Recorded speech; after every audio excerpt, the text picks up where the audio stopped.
so nice to see you again, Jake. It's been so many years since my son was your student. Thank you for being with us today. No, thank you. It's an honor to be here. Great to see you. You look awesome. You don't age at all. So from the time that my son was young to now, 20 years or so ago, you've become internationally famous, nationally known, and just loved locally. How did that all happen? I have no idea. I just, you know, it started when I was 4 years old. My mom, she played the ukulele, sat me down, taught me a few chords, and I just fell in love with it, you know. But no one in my family ever thought that one day I would be performing and playing, because I was so shy growing up too. And you know, and on the show today, you know, you have like Roy Sakuma, who was one of my teachers, you know, after my mom, you know, Chris Kamaka. My first ukulele was a Kamaka ukulele because that's what my mom had when she was a teenager.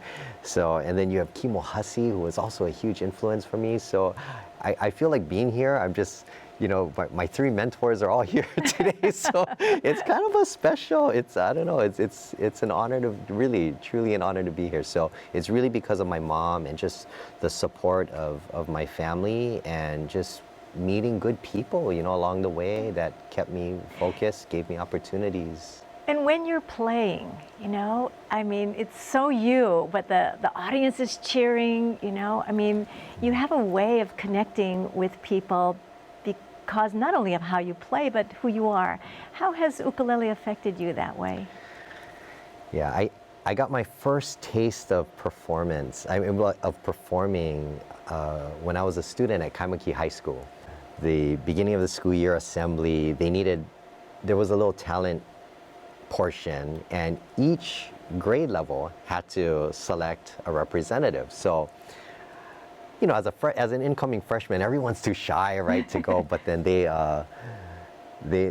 someone knew that I played the ukulele, so they're like, "Oh, why don't you go do something?" I was like, "Oh no, I'm too shy," but I ended up going up, and I remember getting up on the stage in the gymnasium, and I played a song by Ota-san. And Ota-san was actually Roy Sakuma's teacher, so I learned Ota-san's song through Roy Sakuma, and it was a song called Body Surfing. So I went up on stage, and I remember at the time I didn't even have those fancy plugins or anything like that, right? So the MC, who was the student body president, held the microphone in front of my ukulele. So I went up there. I'm so nervous, and I get up to the mic. And everyone's like, "Oh, okay, you know, please welcome Jake Shimabukuro representing the freshman class." And everyone's like, "What is this guy doing?" Right? And I get up there and I start playing, and I'm too far from the mic, so no one can hear. And people start talking, they're like, "What? You know, can I hear? Can I?" Right? You know how they start yelling, right? "Can I hear? Can I hear? Turn them up!" Like, so, anyways, I start playing, and then I start walking a little closer to the microphone, and as I did that, then you could hear the sound of the ukulele playing over the speakers, and it filled up the whole gymnasium, you know, because there's that acoustics, right, the resonance. And I just remember that entire gymnasium, I mean, it became a library. It was so quiet, and you could hear everything I was playing. And there was like a 10-second, just this moment of silence, and then people just went nuts, and they were like, "Wow!" You know, and that feeling, that rush, I mean, it really stirred something in me, and I just started to have this passion for performing in front of an audience. But I was still shy, but that rush that I got was, I mean, till this day, it's one of the most significant Memories experiences. Yeah, those memories. I can still go back and remember that feeling that I had, because it was the first time in my life that anyone applauded me like that for doing something, right? Well, and my sense about that, and watching you over the years to grow and evolve, is that you're not performing, you're sharing who you are, you know, and when, regardless of the type of song you're playing, your whole energy, your life force comes out of that instrument. Do you feel that way too? Oh yeah, I mean, I really believe in, you know, because you're an actor, right? So I really believe that when you play a song, even if you're an instrumentalist or any kind of performance, you have to transport yourself to that time, or you have to figure out a way to get yourself to feel, right, what it is that you're trying to express. And I remember as a kid, like one of my favorite singers was a singer named Vicky Carr. And I remember a performance of her getting up on stage singing Pen in Hand.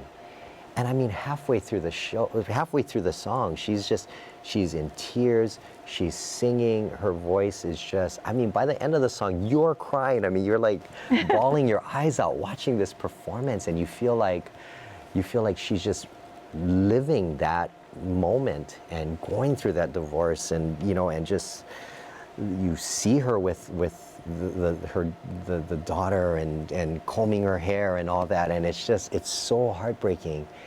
But so I've always remembered that, and it really stuck with me. So when I get up and I play a song, like say it's a song about losing a loved one, I'm gonna take myself back to a moment when I remember being with someone in the hospital who was on their deathbed, and just feeling that, taking myself back to that, and remember what the room smelled like, remember what I felt, remember like having my hand on her arm, and yeah. So some advice that you might give to parents who may or may not be musically inclined about the value of music in children's lives. I know it's a deep question. No, it's hard to measure how impactful music is on a person, right?